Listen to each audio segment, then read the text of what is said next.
यह प्रेम कहानी एक छोटे से गांव में रहने वाले एक लड़के की है जो कि अपने नजदीक के गांव में रहने वाली एक लड़की से मोहब्बत करता था। वह दोनों एक दूसरे को बहुत पसंद करते थे, पर उन्हें पता था कि उनके इस रिश्ते को उनके घर वाले कभी भी नहीं स्वीकारेंगे। लड़के का नाम ललित था और लड़की नाम मीनू। ललित एक छोटे से किसान का बेटा था और मीनू एक बड़े जमींदार की बेटी थी। दोनों की हैसियत में काफी समानताएं थी, पर वो कहते हैं ना कि प्यार कभी हैसियत देख के नहीं किया जाता। ललित हर रोज शाम 6 बजे मीनू से मिलने चोरी छुपे उसके गांव जाया करता था। वहां वह तालाब के किनारे बैठकर अपनी शादी के सपने को सच करने की बातें करते रहते थे। चोरी छुपे मिलना उनकी मजबूरी हुआ करती थी, क्योंकि गांव में अक्सर ऐसे रिश्तों पर हमेशा सवाल खड़े उठते हैं और गांव के लोगों की हमेशा से यही चाहते हैं कि उनके बच्चों का विवाह उनकी जात बिरादरी के अंदर ही हो, ना कि उससे बाहर। और ललित और मीनू की बिरादरी भी अलग अलग थी, इसलिए उन्हें इस बात का भी डर भी सताता रहता था। यूं ही रोज रोज ललित का घर से एक ही समय पर निकलना और पास के गांव में जाना उसके पिताजी को थोड़ा अजीब सा लग रहा था कि यह रोज इसी समय पर रोज क्या करने जाता है। तो एक दिन अपने शक को दूर करने के लिए उसके पिता ने उसका पीछा करने की सोची और उसके पिता ने उसके अगले दिन ही ललित का पीछा किया। जब ललित दूसरे गांव पहुंचा तो उसके पिता ने देखा कि वह तो पड़ोसी गांव के जमींदार की बेटी मीनू से मिल रहा है और उसके साथ गले लग रहा था। यह सब देख उसके पिताजी को काफी शर्मिंदगी महसूस हुई और वह से चले गए। जैसे ही थोड़े समय बाद जब ललित घर पहुंचा तो उसके पिता ने उससे पूछा कि आज तुम पड़ोस के गांव में क्या कर रहे थे। तो ललित ने बोला, कुछ नहीं पिताजी, मैं बस अपने दोस्त से मिलने गया था। उसके मुंह से झूठ सुनते ही उसके पिता गुस्से में आकर उसको एक तमाचा लगाया और कहा कि दोस्त से मिलने गए थे या अय्याशी करने गए थे, मैंने तुम्हें आज उस गांव के जमींदार की बेटी के साथ देखा था। क्या कर रहे थे तुम उसके साथ? तुम्हें जरा भी शर्म नहीं आई कि अपने माँ बाप का नाम तुम इस कदर डूबा रहे हो? वो तो शुक्र मनाओ कि मैंने आज तुम्हें देख लिया। अगर गांव का कोई और व्यक्ति देख लेता तो बदनामी तो होती अलग, और उस लड़की के भाई तुम्हारे हाथ पैर तोड़ते वो अलग। ललित अपनी की गई गलती पर शर्मिंदा होता है और अपने पिता से कहता है कि मुझे माफ कर दीजिए, मेरे से बहुत बड़ी गलती हो गई। मुझे आपको यह बात पहले ही बता देनी चाहिए थी कि मैं मीनू से बहुत प्यार करता हूँ और मैं उसके बिना एक पल भी नहीं जी सकता।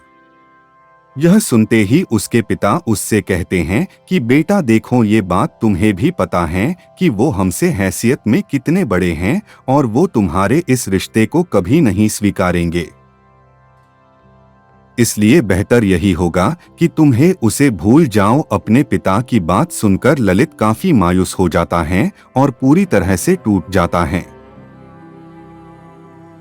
काफी दिन बीत जाते हैं, ललित और मीनू एक दूसरे से नहीं मिले होते हैं। मीनू काफी परेशान होती हैं कि कुछ दिनों से ललित उससे मिलने क्यों नहीं आ रहा है। कुछ दिन और बीत जाने के बाद मीनू को और टेंशन होने लगती है, इसलिए बात की जड़ तक पहुंचने के लिए वह ललित के गांव की तरफ ललित से मिलने के लिए निकल लेती हैं।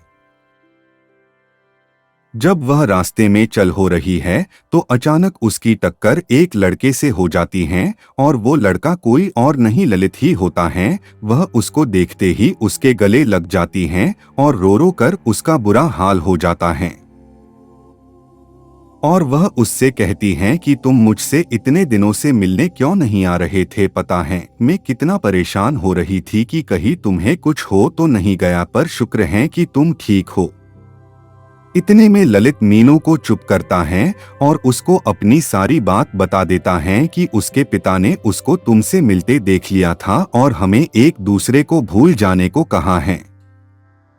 इतने में मीनू ललित से कहती हैं कि तुम्हारा प्यार क्या इतना ही सच्चा है कि एक मुसीबत आने पे तुम हमारे प्यार को भूल जाओगे। अगर मुसीबत आई है तो हम दोनों डट कर सामना करेंगे। मैं आज ही अपने पापा से तुम्हारी बात करूंगी कि हम एक दूसरे को कितना चाहते हैं।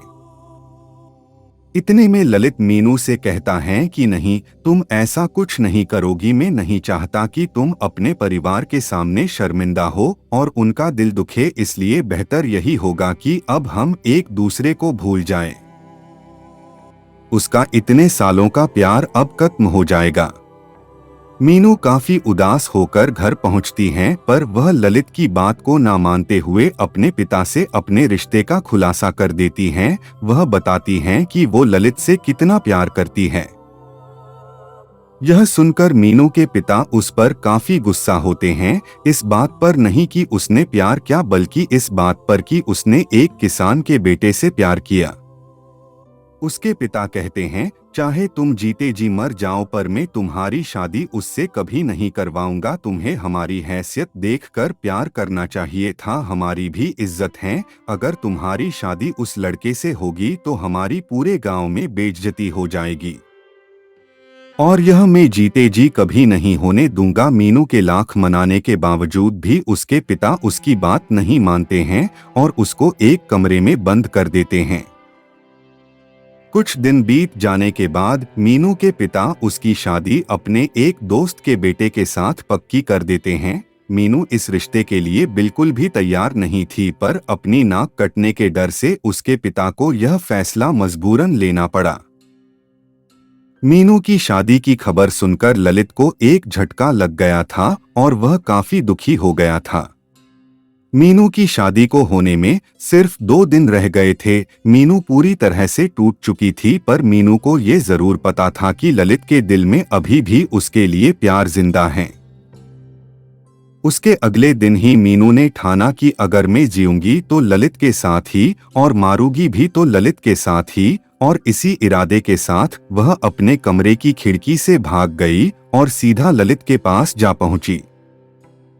इतने में मीनू के घर वाले देखते हैं कि मीनू घर पर नहीं है, वह घर से भाग गई है। इतने में उसके पिता का शक सीधे ललित पर जाता है कि वो उसी के घर भागी होगी, इसलिए अपना वक्त जाया ना करते हुए उसके पिता अपने आदमियों के साथ सीधा ललित के घर की तरफ निकलते हैं। जितने में ललित और मीनू वहां से कहीं दूर जाने की सोच रहे होते हैं, इतने में मीनू के पिता वहां पहुंच जाते हैं और उसको वहां ही ले ही जा रहे होते हैं कि इतने में ललित मीनू के पिता से प्रार्थना करता है कि हमें अलग मत करिए, हम एक दूसरे के बिना नहीं रह सकते। पर मीनू के पिता उसकी एक बात भी नहीं सुनते और उसकी गोली मारकर हत्या कर देते हैं। यह सोचकर कि अब ये लड़का ही नहीं रहेगा तो मीनू भी अब कहीं नहीं जाएगी और उनकी गांव में बेइज्जती होने से भी बच जाएगी। ललित अब मर चुका था और अगले दिन मीनू की शादी होनी थी, पर मीनू इस शादी के लिए बिल्कुल तैयार नहीं थी, बल्कि वह तो अब ललित के गम में डूब में चुकी थी और उसने यह वचन लिया था, अगर जिएगी तो ललित के लिए ही और मरेगी तो ललित के लिए ही। अब शादी होने में सिर्फ कुछ ही समय रह गए थे, पर मीनू अभी तक तैयार नहीं हुई थी। यही गम में सोचते सोचते अचानक उसकी नजर चूहे मारने वाली दवाई पर पड़ती है और बिना सोचे वह दवाई उसको उठा लेती हैं और उसे खा लेती हैं, यह सोचकर कि अब जीते जी तो वह उसकी ना हो सकी, पर अब मरकर तो उसकी हो सकती हैं।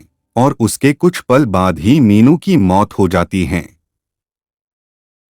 आप सबका इस वीडियो को देखने के लिए बहुत बहुत धन्यवाद। अगर आपको ये कहानी पसंद आई है तो आप इसे लाइक करें और शेयर करना ना भूलें। हम आगे भी ऐसे बहुत सी कहानियाँ लाते रहेंगे।